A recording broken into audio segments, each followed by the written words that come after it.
Hey everybody, welcome to another episode of The Bitter Pill.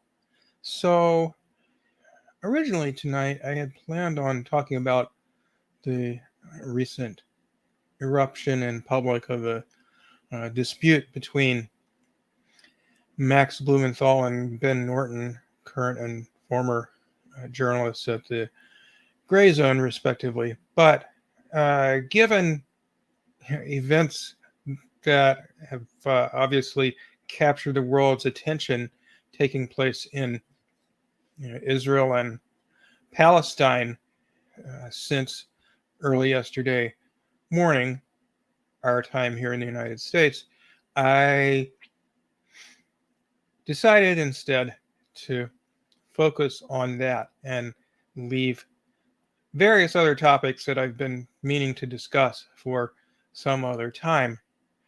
So, in case you haven't heard, and I'm assuming if you're tuning into this that you have at least heard something, but in any case, so basically, what happened is that yesterday a military offensive was launched by Hamas and other armed organizations based primarily in the Gaza Strip, a small strip of land about 5 miles by 25 miles on the Mediterranean coast, which borders Israel, and there's a big wall and fence between Israel and the Gaza Strip, and nobody can get in or out. And in any case, as I'll discuss in more detail, this military uprising was something that has not had any precedent in recent years. And there have been numerous armed uprisings by Palestinians, sometimes supported by allies in other countries, such as Lebanon or Egypt, over the past 75 years or so, since primarily European Jewish settlers, colonists, founded the state of Israel, as well as several mass nonviolent protest movements, such as the Intifada in the late 80s and early 90s, and the Second Intifada from 2000 to 2005, as well as the protests against the border wall / fence separating Gaza and Israel that I mentioned earlier, that I believe took place in 2019. Somebody can correct me if I'm wrong about the date. And in all of these cases, as well as in this one that began this weekend, the response from Israel has been massive violence against the Palestinian people, thousands killed, against the background of daily violence and racism and discrimination and all-around oppression by Israel. And I should mention that various human rights groups, such as Amnesty International and Human Rights Watch, as well as the Israel-based human rights group B'Tselem, deem Israel to be an apartheid regime in terms of its systematic violation of the rights of the Palestinian people, and sort of a Jim Crow-esque second-class citizenship status of Palestinians, particularly though not only in the occupied territory of the West Bank and the formerly occupied but still surrounded and controlled territory of Gaza. Already this year, for instance, there have been more than 200 Palestinians killed by Israel. So in other words, on an average of about one a day prior to this weekend. So what happened this weekend, in a nutshell, is that, and I'm reading from an article here that I found on the World Socialist Web Site, which I have my disagreements with some of their political views, but they do have good news coverage a lot of times. So anyway, let's have a look. Here we go.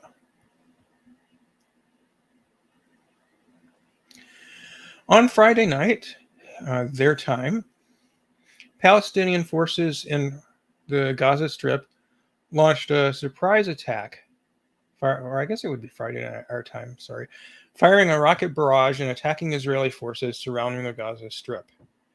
As of Saturday night, there were 200 Israelis dead and 1,100 wounded, and 232 Palestinians dead and about 1,700 wounded. And I'm sure that those figures are outdated since it's been 24 hours since this was written. And the Israeli Defense Forces are now counterattacking after being basically completely caught by surprise. And Israeli Prime Minister Benjamin Netanyahu has vowed to extract an unprecedented price in blood from Gaza. And what I want to focus on primarily tonight is the nature of the reactions that there have been from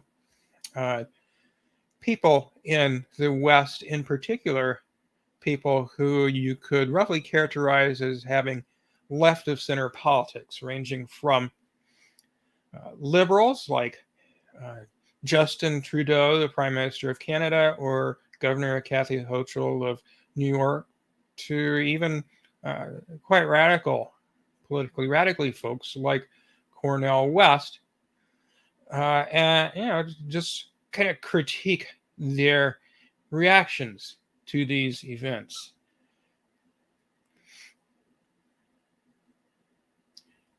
And before I get to that, I should say that this armed uprising that began, I guess, late Friday night our time, is qualitatively different than any that's taken place in the past 50 years, dating back to the 1973 war that involved Israel and several other countries, as well as the Palestinians. And maybe it's bigger in scale even than that. I guess we'll see. So Palestinians, based in Gaza, used a commandeered Israeli bulldozer to tear down part of the fence separating Israel from Gaza, which allowed large numbers of armed Palestinian fighters to cross the border. They also crossed it by other means, such as improvised, I forget what you call them, like one-person aircraft, use of lots and lots of drones and missiles on a scale that has not been seen in any previous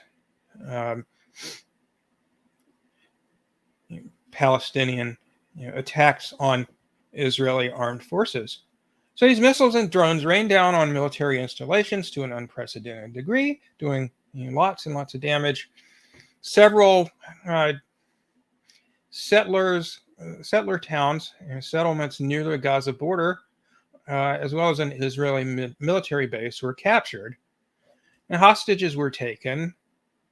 I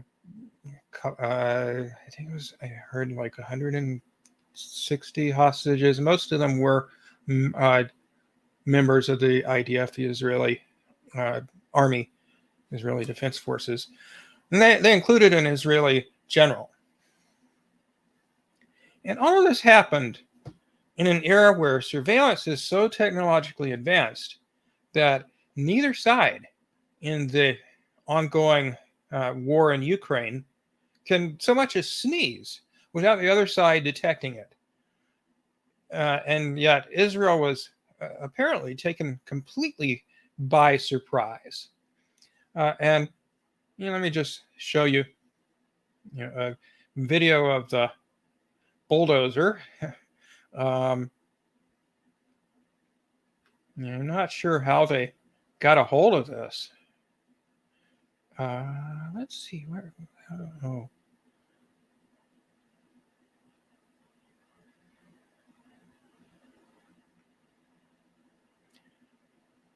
Okay, so there you see,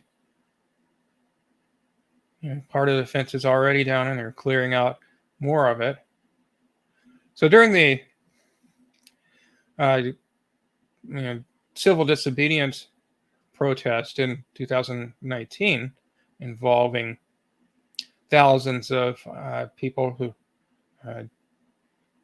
protested at the Gaza-Israel border. They climbed the fence, and many were shot when they did so, and so forth, by Israeli snipers. This time, they're I don't know how they managed to get this bulldozer, but they actually tore down the fence. So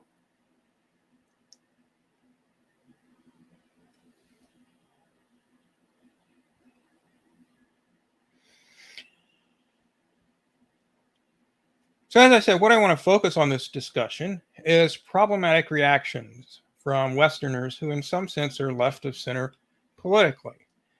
And basically, you can divide Westerners who are, consider themselves, or maybe you would consider them to be progressive or on the left in some sense. Some focus most or all of their condemnation on Palestinians for the events of the last couple of days. And then there were others who engaged in sort of both sidesism without making any real distinctions between the two. Just saying, both sides are bad, both sides are engaging in violence, particularly that both sides are engaged in violence against civilians. And then a third group, obviously, is folks who express unequivocal solidarity with the Palestinian cause of liberating themselves from what, again, human rights groups have characterized as apartheid, and those who've had experience, South Africans who've had experience with the apartheid regime there, many of them have said that the situation in Israel/Palestine is worse than apartheid.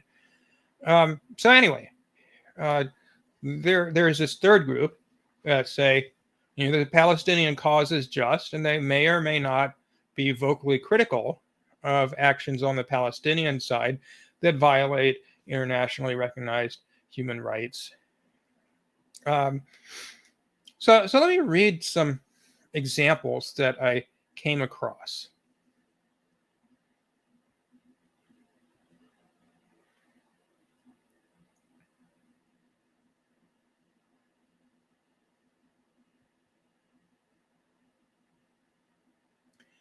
Okay, let's see.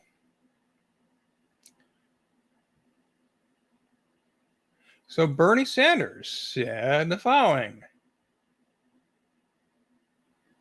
I absolutely condemn the horrifying attack on Israel by Hamas and Islamic Jihad. There's no justification for this violence, and innocent people on both sides will suffer hugely because of it. It must end now. So, at least he says, acknowledges that innocent Palestinians are going to suffer too. But, he doesn't put any of the blame on Israel. It's just a supposedly unprovoked attack by Hamas and other Palestinian groups. No justification for it. And typically Bernie Sanders really doesn't talk at all about violence by Israelis against Palestinians. And another progressive member of Congress, Ilhan Omar, says this: I condemn the horrific acts we are seeing unfold today in Israel against children, women, and the elderly, and the unarmed people who are being slaughtered and taken hostage by Hamas. Such senseless violence will only repeat the back and forth cycle we've seen, which we cannot allow to continue. We need to call for de-escalation and ceasefire. I will keep advocating for peace and justice throughout the Middle East.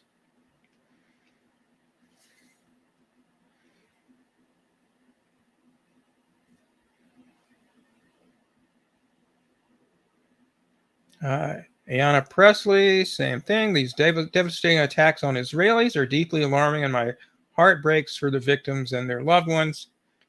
We need an immediate ceasefire and de-escalation. It is long past time to stop this cycle of violence. Sounds almost identical to what Ilhan Omar said, doesn't it? Okay, how about Keir Starmer, the leader of the British Labour Party?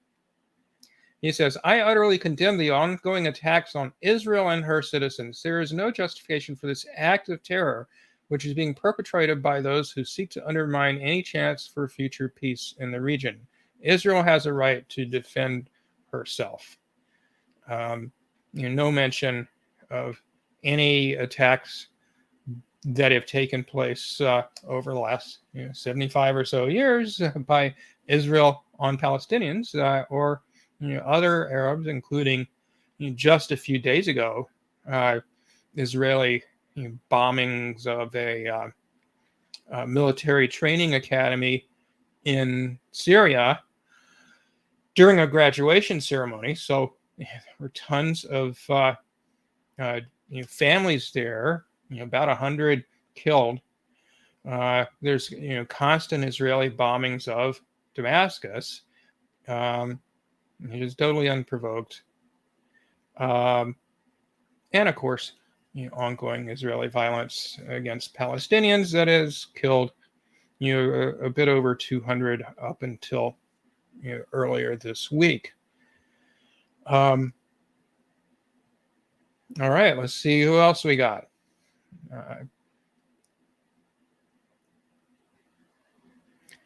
Prime Minister of India, Narendra Modi. Deeply shocked by the news of terrorist attacks in Israel, our thoughts and prayers are with the innocent victims and their families. We stand in solidarity with Israel at this difficult hour. I'm pretty sure that Narendra Modi has never stood in solidarity with Palestinians when they were attacked by Israel. Emmanuel Macron, the president of France. I strongly condemn the terrorist attacks against Israel. I express my full solidarity with the victims, their families, and loved ones. So my response to that was, gosh, what a shock that the president of France supports colonizers and calls those fighting against colonization terrorists.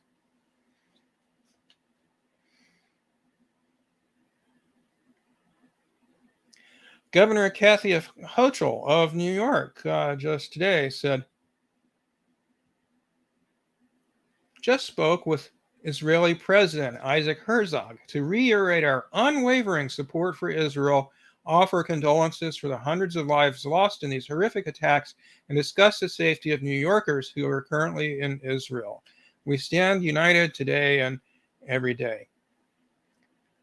So I asked her, did you speak to any Palestinian officials to offer condolences for the hundreds of Palestinian lives that have been lost this weekend, not to mention the hundreds killed already this year by Israel, or express any concern for Palestinian safety, or are Palestinians not human?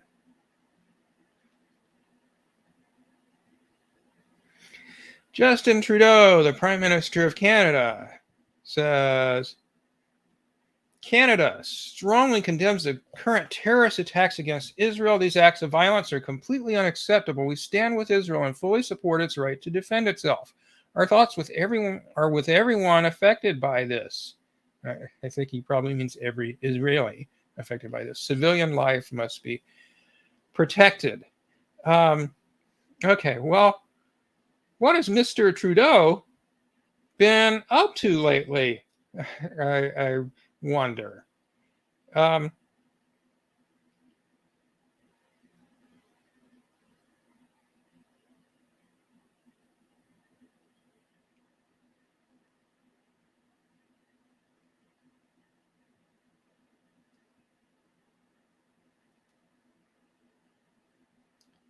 Well, you might remember just a week ago in the Canadian Parliament, Vladimir Zelensky, shown there standing next to Prime Minister Trudeau, was invited to Canada to give a speech before Parliament there, and Canada, of course, is fully on board with supporting the Ukrainian regime, sending billions and billions of dollars to them. And guess who that is on the left there? A literal Ukrainian Nazi who was involved in slaughtering Jews during World War II. I forget his name, but they invited him there too and gave him a standing ovation. So I guess acts of violence involving the mass slaughter of Jews are acceptable to Justin Trudeau. I'm not sure, but Palestinian violence is just never acceptable.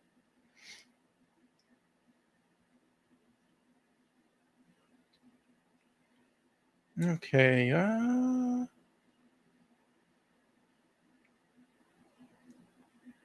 Let's turn our attention to the both sides faction.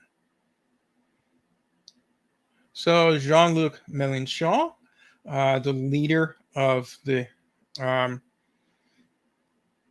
most progressive major party in France, says all the violence unleashed against Israel and Gaza can only result in one thing: violence never produces violence. Sorry, French is a little rusty. Violence produces and reproduces itself. Horrifyingly, horrified, our thoughts and our compassion go to all these populations. Not sure what that word is. All right, I'll do the translation. Distraught, all the distraught victims of all of this. Where was I? A ceasefire should be imposed. France should work on this with all its political and diplomatic strength. The Palestinian and Israeli people must be able to live side by side in peace and security. The solution exists that of two states in accordance with UN resolutions. Well, that's actually Israel's supposed position, is that there should, a two-state solution, but on their terms, where Israel holds the overwhelming majority of the balance of power, a two-state solution means, basically, as someone recently characterized it, it's like your roommate or prospective roommate offers you to gives you an offer of living in a bedroom and a closet in their house, and charges you an enormous amount of rent. Well, they get the whole rest of the house. So that's the two-state solution that Israel has in mind, although actually worse than that, because they don't want to give Palestinians any rights.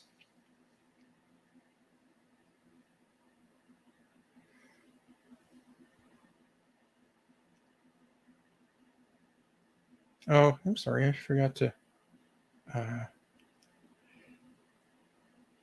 show you this.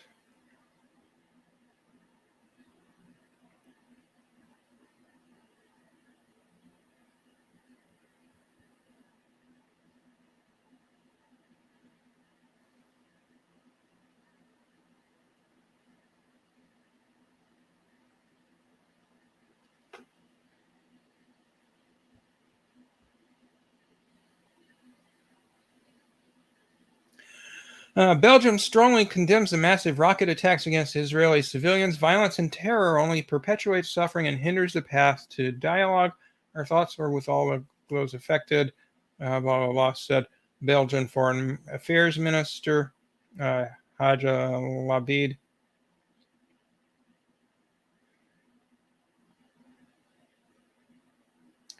Let's see. Okay, we already mentioned the French reaction. German Chancellor Olaf Scholz. Terrifying news reaches us today from Israel. We are deeply shocked by the rocket fire from Gaza and the escalating violence. Germany condemned. Okay, well, this is not both sides. It's totally one-sided. Germany condemns these attacks by Hamas and stands by Israel. So actually, I guess I'm going to read.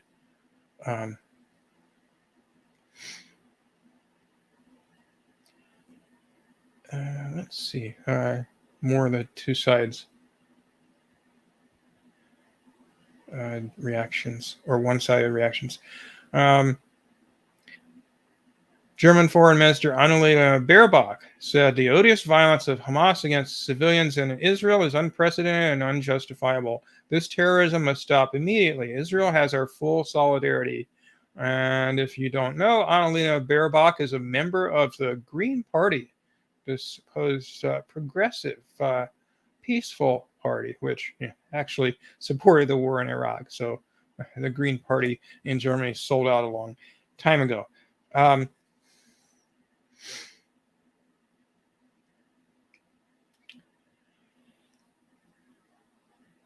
Let's see here.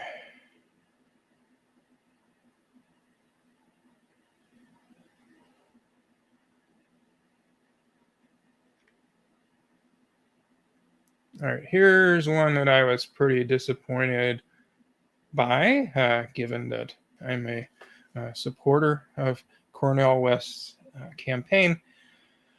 Dr. West said, the escalation of barbaric violence in the Middle East must stop. The vicious Israeli occupation, the ugly Palestinian retaliation results in the killing of precious innocent people on both sides. We must have a lasting peace based on justice. So the problem I had with this was, it was just, simply condemning violence on both sides. Now, he does say, contrary to what pretty much every other person whose reactions I've read so far says, he does say, the vicious Israeli occupation, but the ugly Palestinian retaliation part, really bothered me because, basically,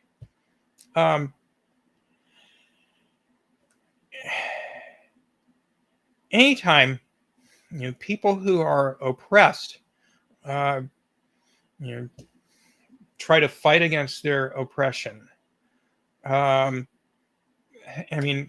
outsiders looking in ought to judge that in terms of the fact that they are being oppressed and exploited, that their oppression needs to be centered in how we react. And while we can certainly and should certainly condemn any crimes or war crimes they commit in the course of a reaction, that doesn't mean that we focus on that rather than the overall context, which is that one group of people, like one country or whatever, is putting its boot on the neck of another group of people. That should be our focus. And so to call an armed uprising that was irrespective of civilian casualties or other violent acts against civilians, was focused on fighting the Israeli military, attacking the Israeli military. That was the prime objective of this Palestinian armed rebellion. So to simply characterize it as ugly Palestinian retaliation doesn't give credit to that aspect of the armed action. So think about it like this. In World War II, there were many, many war crimes by the Allied side. So, of course, the most infamous were the bombings of Hiroshima and Nagasaki. There were, prior to that, just vicious bombing attacks on German and Japanese cities. Basically burned Dresden and Tokyo and various other places to the ground. So lots of innocent people were killed. World War II was also the first time that napalm was used in combat. Again, it primarily involved violence toward civilians, and acts like that certainly should be unequivocally condemned, just as we condemn atrocities by the Nazis or imperial fascist Japan, Italy, and whatnot. But we never lose sight of the fact that horrible as it was, much as we would have liked to avoid it, and you maybe could have avoided it if history had taken a different course. World War II involved fight by the Allies to defeat fascism. That wasn't necessarily a primary objective, certainly, of the United States, which subsequently supported many fascist regimes thereafter, and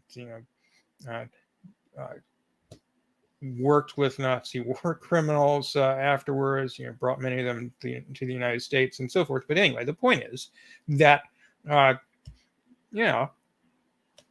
we can both condemn, say, the bombing of Hiroshima as a horrible war crime that shouldn't have happened, because the Japanese were on the verge of surrender, and at the same time say, absolutely, the Japanese government, the fascist government of Japan needed to be overthrown, the fascist government of Germany needed to be overthrown, and so forth. And the only way that could happen was through military violence, at that point in time.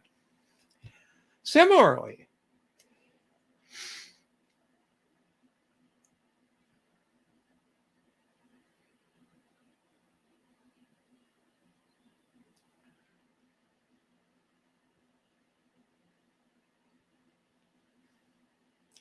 when we look at slavery in the United States, there were many violent uprisings by slaves against their masters.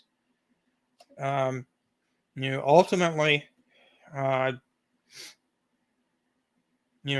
civil war is what ended slavery. And in his book, People's History of the United States, that I'm quoting from here by Howard Zinn, Zinn points out that it was to the advantage of the elites to make sure that slavery was ended not by a slave rebellion, but by a war where the U.S. government was fully in control of the outcome. But in any case, that's kind of an aside.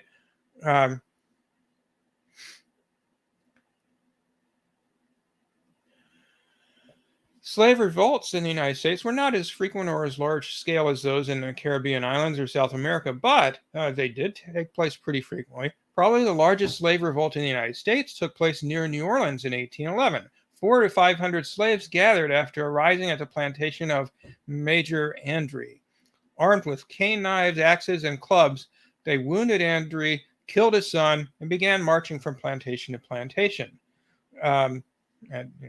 Committed violent acts along the way. The conspiracy of Denmark Vesey, himself a free Negro, was thwarted before it could be carried out in 1822. The plan was to burn Charleston, South Carolina, then the sixth largest city in the country, to the ground and to initiate a general revolt of slaves in the area. Nat Turner's rebellion in South Hampden County, Virginia, in the summer of 1831 threw the slaveholding South into a panic and then into a determined effort to bolster the security of the slave system. Turner gathered about 70 slaves who went on a rampage from plantation to plantation, murdering at least 55 men, women, and children. And there were other events like that. I heard someone mention the last couple of days that I'm pretty sure it was Nat Turner and his group. They took hostages as well as killed not only slaveholders themselves, but their family members. Okay, should we condemn their killing of children? Sure, of course. But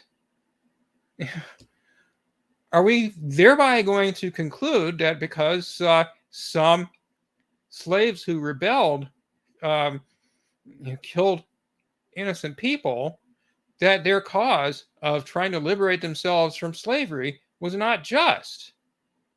I hope that isn't the conclusion you would draw. But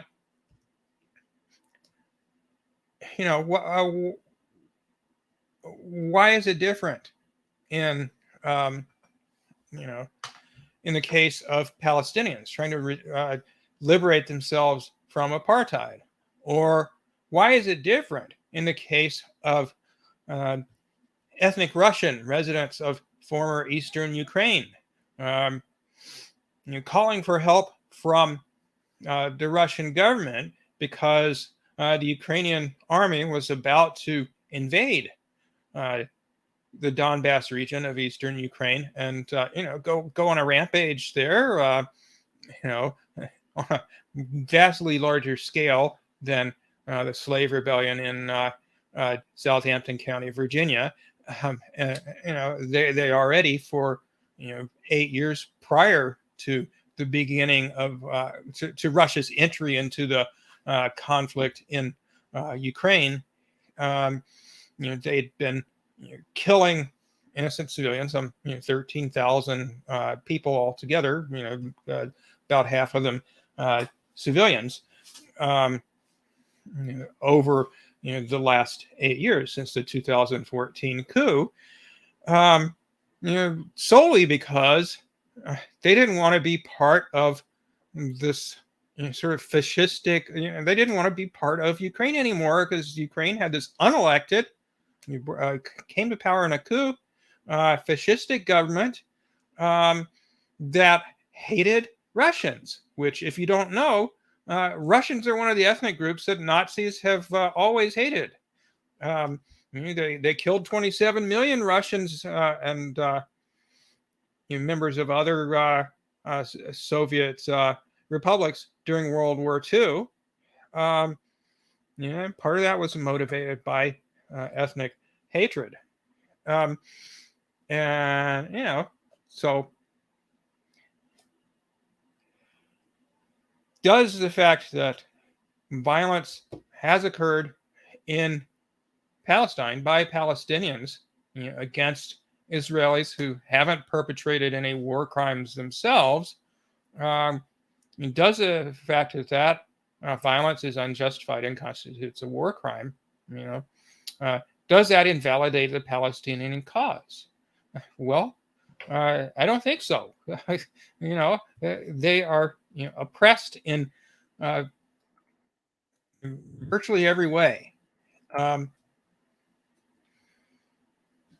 As Malcolm X once said, oppressed people are entitled to fight for their freedom by any means necessary. I don't think that should include deliberately harming innocent people, and I don't think he meant to include that, but he clearly did mean violence if necessary, because in that context he was talking about the Second Amendment in that famous speech that he gave about freedom by any means necessary. So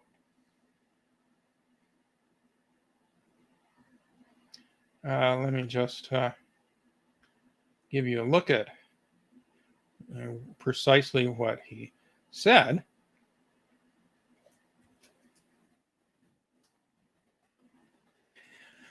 We want freedom by any means necessary. We want justice by any means necessary. We want equality by any means necessary.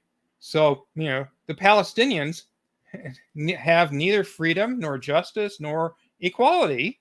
So, according to what Malcolm X is saying here, they have the right to fight for their freedom, for justice, and for equality with Israelis by any means necessary.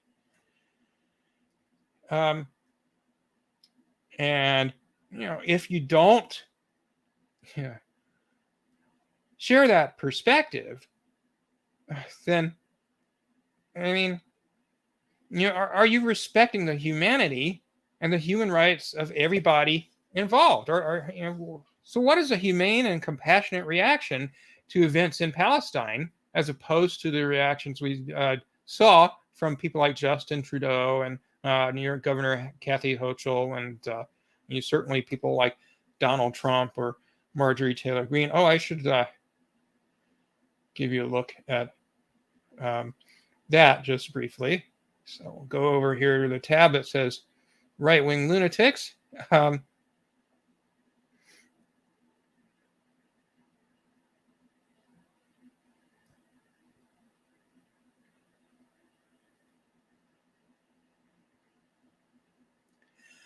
So here's what Marjorie Taylor Greene's reaction, Republican Representative Marjorie Taylor Greene in the U.S. House of Representatives.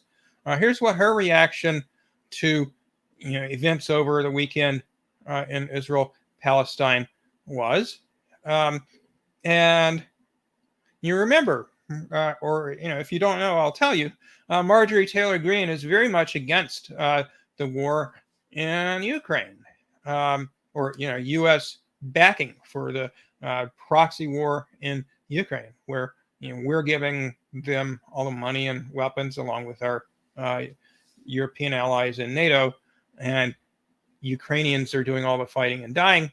And so Greene has been strongly opposed to that, but the same standard doesn't apply to the Israeli-Palestinian conflict. She says, "We stand with our great friend and ally Israel as they declare war against Islamic terrorists.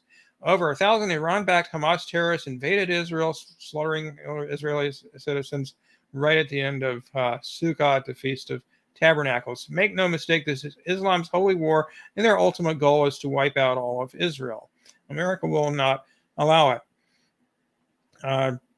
So, she's against funding the war in Ukraine, but she wants to give more money to Israel, just like Joe Biden does.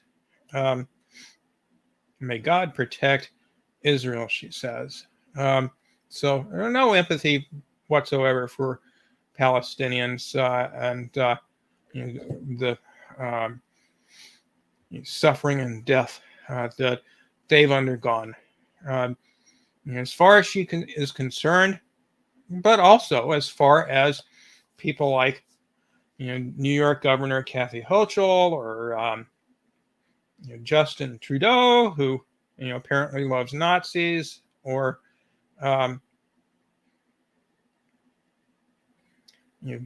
Bernie Sanders, for that matter,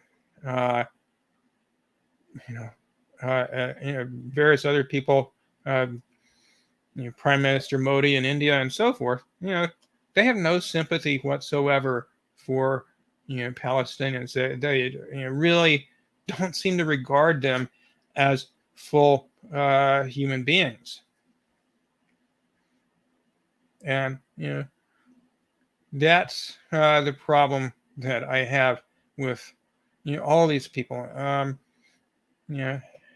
And even some of the people who just condemn violence on both sides or whatever, and don't elaborate, don't talk about the context where we've got an occupation, we've got apartheid, we've got oppression of brown people in Palestine, and there's just no regard for them or their rights or their well-being, whatsoever. So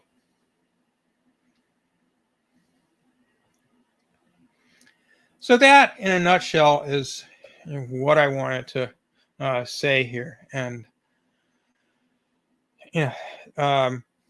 there's a lot else that I could say, I guess. We can certainly talk about some of the details of what's happening. But I mean, it's pretty early in the conflict, I think. If you look at past major escalations of violence in Palestine, they've gone on for a couple of months or years even. So I guess we need to sort of keep an eye on things and see what happens, because unfortunately, I think it's already been very bloody. More than a couple hundred people killed on both sides just as of yesterday, and thousands wounded, and so forth. And a major a high-rise apartment building in Gaza was reduced to rubble by the Israeli Air Force and rockets and so forth. And undoubtedly more to come. I think I was reading earlier today that during the 2014 Israeli attack on Gaza, something like 18,000 houses were destroyed, and because Israeli put in place a total blockade of Gaza, nothing comes in or leaves without their permission, and included things like building supplies, concrete, and so forth. So they haven't been able to rebuild. All these people's homes are in ruins, and some people have. Let me just show you this.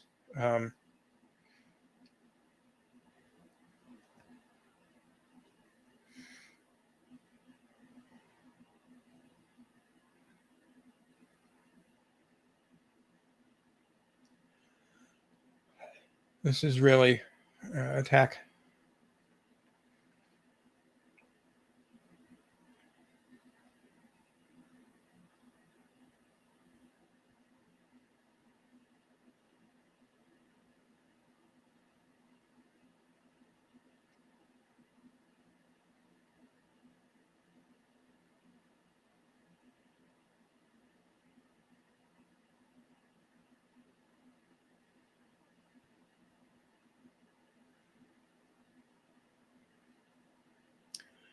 Israeli fighter jets destroy an 11-story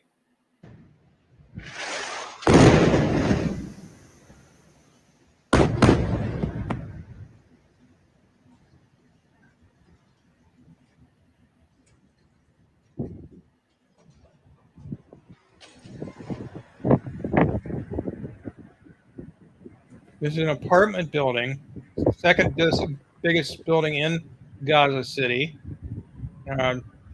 flattened by the Israeli Air Force. 11-story building. There were 100 apartments in it, 100 people's homes. And some people have defended this attack by saying, well, they warned residents before they warned the residents before they blew up the building. Told them to evacuate.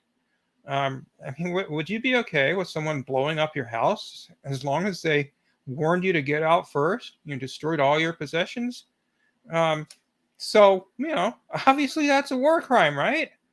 Of course it is, just as much as anything that the Palestinian fighters have done. And that's just the tip of the iceberg. There's going to be a lot more. There already has been a lot more. Um, so there's just a very disproportionate reaction to war crimes committed by the Palestinians as opposed to Israelis whose crimes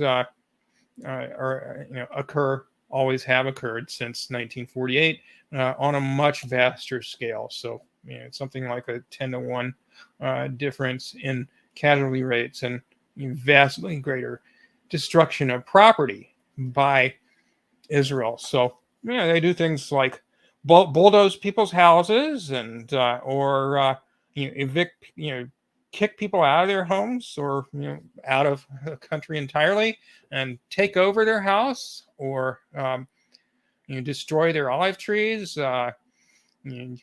contaminate their water supply or disable it, pour concrete in it, you name it. There's thousands of political prisoners, Palestinian political prisoners in Israeli prisons. That's the main reason why the Palestinian forces took hostages, is because they want to have leverage to get those prisoners, and most of whom haven't really committed any crime, just like Julian Assange hasn't committed any crime, to get them out. Which isn't to say that if you kidnap somebody and kill them or what have you, that's certainly not okay. But war is hell, and war crimes occur on all sides in wars, regardless of who's in the right as far as the overall cause, if there is anybody. And in this particular case, just as in World War II, and just as during the American Civil War,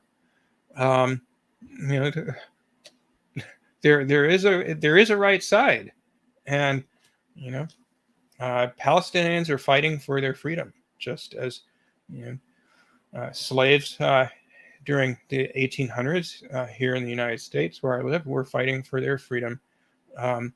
You've got 2.1 million Palestinians basically in an open air prison in Gaza. This 5 by 25 mile strip of land, probably the most densely populated place on earth, and they have no resources because of the blockade. A lot of them don't have homes to live in because Israel blew them up.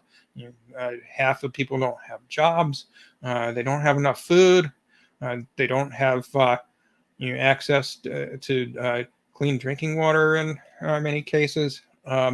So they can't leave. They're it's literally like being in a prison, even though you can go outside because there's a wall as well as a sea preventing them from leaving Gaza, whereas Israelis can travel anywhere in the world they want to if they have the money, which many of them do. So again, the point to be borne in mind at all times is, people on both sides of any conflict can do things that we would all agree are wrong, that we would all condemn. That doesn't mean that there isn't a side of the conflict that is the just side. All right. I will talk to you next time. Next time, I do want to get into talking about the conflict at the website, the media outlet, the Grayzone, independent media outlet, between Max Blumenthal, its founder, and Ben Norton, former journalist there, who's doing great journalistic work with his own outlet now. And I also want to talk about what's been going on with the Cornel West campaign, where he left the Green Party and is running as an independent, and also take a look at his new platform. So I'll be talking about that sometime this week. I'm not sure if I'll get to it before next weekend, but definitely soon. I have a new blog post out at jeffmelton.substack.com about the Russell Brand allegations and the left's reactions to that. So check that out. And in any case, I will see you next time, and certainly stay tuned for more commentary on the situation in Palestine. Take care, everybody.